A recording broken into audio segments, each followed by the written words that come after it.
Hello. Hello. हाँ, नमस्ते जी। इस्माइल भाई, नमस्ते। जी नमस्ते। नमस्ते वाकुड़कर साहब। जी। नमस्ते। जी। तो ये जो बात है, जी। अभी भारत पाकिस्तान चल रहा है जी। ना? जी। जी। जी। और ये जल करार वगैरह रोक देने वाली वो बात जो है हमारे जी। प्रधानमंत्री जी कर रहे हैं, जी। जी। जी। क्या कहना चाहेंगे इस मामले में आप? मतलब ये तो आतंकवादी हमला हुआ है जी। और आतंकवादी को पकड़ने के लिए फाइटर जहाज की तो जरूरत नहीं होती जी, बराबर है। है ना? बिल्कुल बराबर है। या कोई मिसाइल की जरूरत तो नहीं है, बम की जरूरत तो नहीं पड़ती है। जी। मान लीजिए अगर ज्ञानेश वाकुड़कर मेरी नजर में आतंकवादी है तो मैं उस बस्ती पर बम गिरा दूं, मिसाइल गिरा दूं, हाँ, तो वाकुड़कर चपेट में आएगा नहीं आएगा उसकी गारंटी तो नहीं है, लेकिन पूरी कॉलोनी तो आ जाएगी। कानूनी आ जाए, बराबर है। तो मैं तो नहीं समझता हूं कि आतंकवादियों को पकड़ने के लिए जंग मुनासिब है। ये तो वैसे मिसाल हो गई जैसे मच्छर मारना है तो तलवार से मारने की कोशिश करना। हाँ जी, बराबर है। जी। तो रही बात यह है कि ये तो आतंकवादी गलियों में घरों में कहीं ना कहीं छिपे होते हैं और जी, उनको पकड़ने की रणनीति हमारे पास होना चाहिए। वो उनको उनको पकड़ने का तरीका अलग है। किसी देश से जंग करना है तो उसके लिए तो तमाम फौज की जरूरत है, लेकिन आतंकवादी को पकड़ने के लिए मेरे ख्याल से जो हमारे समाज के अंदर घुल मिल करके रहते हैं यही जी, तो रहते हैं ना। ऐसे तो है नहीं कि आसमान से तो आते नहीं, हवाई जहाज से तो आते नहीं है, हमारे बराबर, बीच ही कहीं ना कहीं रहते हैं। तो हमारी बराबर। जो एजेंसियां हैं, खुफिया एजेंसियां हैं, उनको अलर्ट रहने की ज़रूरत है और उनकी नज़र अगर साफ-सुथ रहती है और गंभीर हैं, तो मुझे नहीं लगता है कि वो पकड़े नहीं जाएँगे। बिल्कुल, नज़र और नियत दोनों चीज़ें हाँ, साफ होनी चाहिए। जी हाँ, हम दोनों साफ होनी चाहिए। क्योंकि इन्फॉर्मेशन तो इनको मिलती है, कई जी। बातें तो ऐसी है कि दूसरी बात हमारी। वाकुड़कर साहब, दूसरी बात ये है कि मीडिया में हम तो मुंबई में बैठे हैं, आप नागपुर में बैठे हैं, जी, हम तो मीडिया के ज़रिए ही सारी कुछ बातें पाते हैं, तो बताते हैं कि इतने kilo, 100 kilo, 200 kilo, 500 kilo RDX लेकर के, इतने AK-47 लेके, पता नहीं, मुझे तो नाम भी पता नहीं है, इतने हथियार, इतनी बंदूकें लेके जो है पाकिस्तान भेज रहा है अपने आतंकवादियों को। जी, तो मैं तो मानता हूँ और इस पर मुझे यकीन है कि वो भेजता है। ठीक है, हाँ, वो हमारा दुश्मन मुल्क है तो हमको नुकसान पहुँचाने के लिए तो वो भेजता है। उनके मिनिस्टर ने भी अभी बोल दिया है कि हाँ, हम ये करते हैं करके। हाँ, तो मैं खुद कह रहा हूँ ना, मैं खुद हाँ, कह रहा हूँ कि वो हमारा दुश्मन देश है, तो हमें नुकसान पहुँचाने के लिए जितने हथकंडे की ज़रूरत होगी वो करेगा।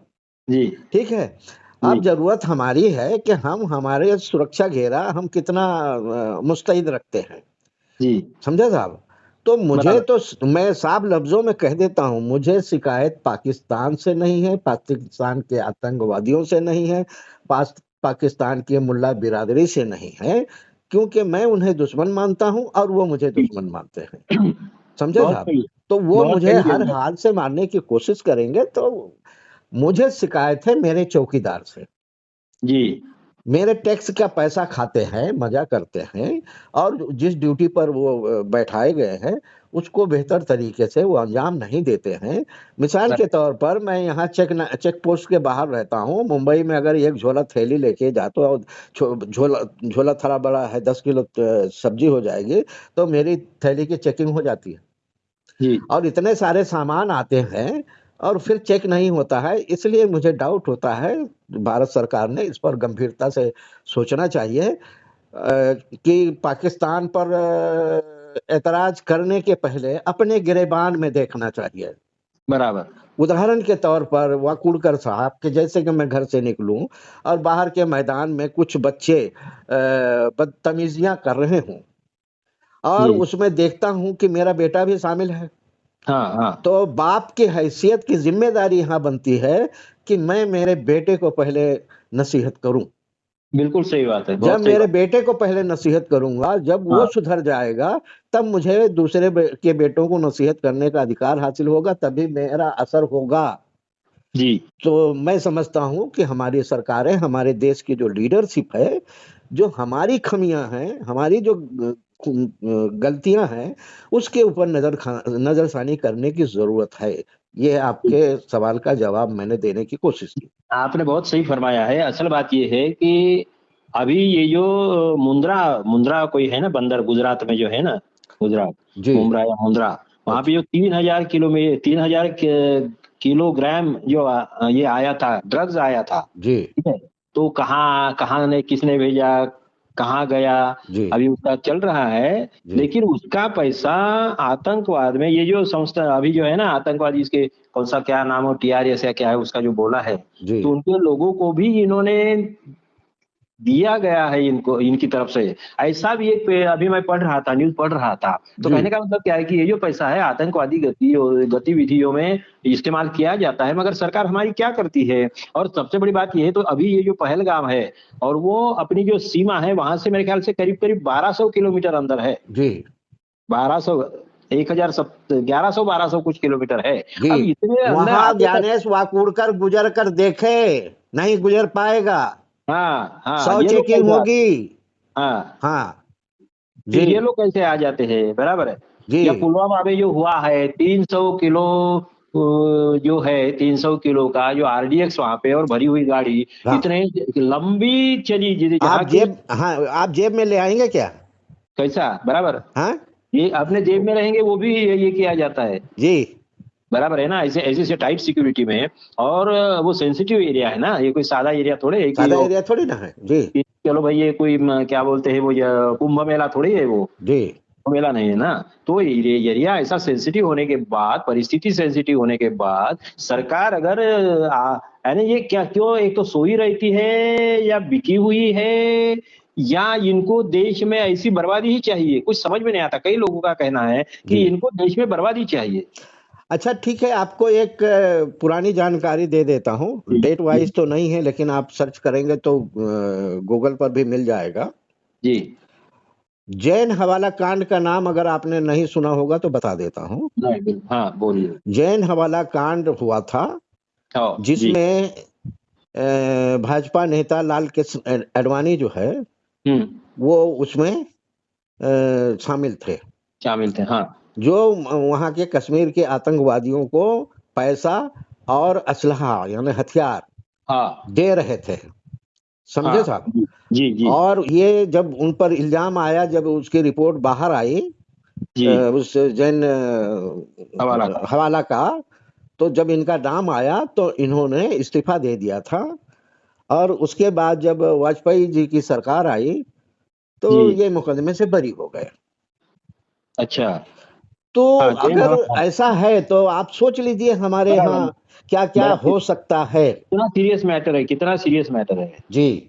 और इसमें एक बात तो ये है, आप कंटिन्यू करें, इसमें कोई शक नहीं, लेकिन एक बात ये भी है कि बीजेपी से संबंधित और संघ से संबंधित कई लोग यहाँ पे जो आतंकवादी हमले ये देश के अंदर हुए हैं, तो जी। उनमें तो इनके लोग अभी भी मिल रहे हैं ना साहब, जी। अभी जी। भी मिल रहे हैं। मुखबिरी करने के मामले में भी इनके लोग मिल रहे हैं, इनके स्वयं सेवक मिल रहे हैं, इनके कई पदाधिकारी मिल रहे हैं। अभी अभी जो एक रिसेंट, मुझे नाम नहीं याद आ रहा है, मगर अभी अभी जो आतंकवादी ये हुआ, बॉम्ब स्फोट हुआ, वहां पे तो बीजेपी के या जैसे संघ के लोग ही वहां पे मिले हैं। जी। तो जी। और ये प्रज्ञा ठाकुर का तो सबसे बड़ा उदाहरण है। जी। प्रज्ञा ठाकुर, उसको तो सांसद भी बनाया उन्होंने।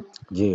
तो ये जो आप जो बोल रहे हैं बिल्कुल सही है। और ये लगता है, और कई वो जो मुशर्रफ साहब की जो किताब भी शायद आपको मालूम होगा, तो कोई सवाल ही नहीं आता, हाँ। हाँ। मालूम हाँ। है ना, ऐसे मुशर्रफ मेरे ख्याल से पुलिस हाँ, ऑफिसर थे मुशर्रिफ, हाँ। वाले, बराबर है ना। तो उन्होंने जो किताब लिखी है, तो इतने सारे बॉम्ब स्फोट में, और फिर वो ये जो तो निरंजन टकले हैं, उन्होंने भी जो बताया कि ये मॉब लिंचिंग कैसे होता है, और वो ये क्या बोलते हैं, गोमांस के मामले में, तस्करी के मामले में कैसा होता है, इन्हीं लोगों का हाथ कैसा होता है, कैसे भड़काते हैं, जी। जी। कैसा ये करते हैं। तो ये सब इन्हीं का रैकेट है। और ये पैसे चंदा तो लेते हैं, बीजेपी वाले और संघ वाले चंदा तो लेते हैं। संघ जी। वालों का शायद नहीं हो, मगर संघ का तो कोई रजिस्ट्रेशन ही नहीं है, तो इनके पास में कहाँ से पैसा आता है, डायरेक्टली इनडायरेक्टली कुछ बोल नहीं सकते हैं। जी। जी। लेकिन बीजेपी ने तो चंदा लिया, इसका तो इतिहास है। जी। जी। और यही आतंकवादी गति। और दूसरी बात है ऐसी है कि नाम पूछ-पूछ कर लोगों को धमकाने का, डराने का, मारने का, मॉब लिंचिंग करने का काम तो बीजेपी वाले लोग करते हैं, बीजेपी की सहयोगी संस्थाएँ करती है। जी, तो आतंकवाद को तो यही बढ़ावा दे रहे हैं। जी। अब एक चीज़ ये है कि जो वहाँ पर हुआ अभी कश्मीर में जो हुआ, जी, वहाँ 2 घंटे तक हुआ हाँ, और वहाँ कोई सुरक्षाकर्मी पहुँचा नहीं, और क्या नहीं। समझे साहब? इतने जी, सेंसिटिव एरिया में। जी, हाँ, अफ़सोस की बात है, बहरहाल बिल्कुल, अब बिल्कुल। मेरी माँग है भारत जी, सरकार से आपके ज़रिए भी लोक मेरी जागरण आवाज़ इंडिया को के माध्यम पहुँचा से, लोक दें। जागरण इंडिया चैनल है अपना। हाँ, हाँ, जी, मेरी आवाज़ को पहुँचाने की कोशिश करें भारत सरकार तक जी, कि जो सही यानी जो मर चुके हैं, उनको शहीद का दर्जा दिया जाए जी, और जो ज़ख्मी हैं, उनको कर्मवीर का दर्जा दिया जाए। जी, जी, जी, बहुत अच्छी यही बात। सच्ची श्रद्धांजलि होगी। जी, फूल माला चढ़ाना छोड़ दें, हाँ, कफन पर फूल माला चढ़ाना छोड़ दें, यह श्रद्धांजलि नहीं है, नहीं है, नहीं है। जय जी, हिंद। जय हिंद, जय हिंद। धन्यवाद, शुक्रिया, आप हमारे लोक जागरण इंडिया चैनल के साथ में आपने बात की। तो ऐसा ही बात करेंगे फिर से जैसे, और कश्मीर से जो भी अपडेट्स आते हैं, आप भी हमें बताइए। धन्यवाद, शुक्रिया। जी, जी, शुक्रिया।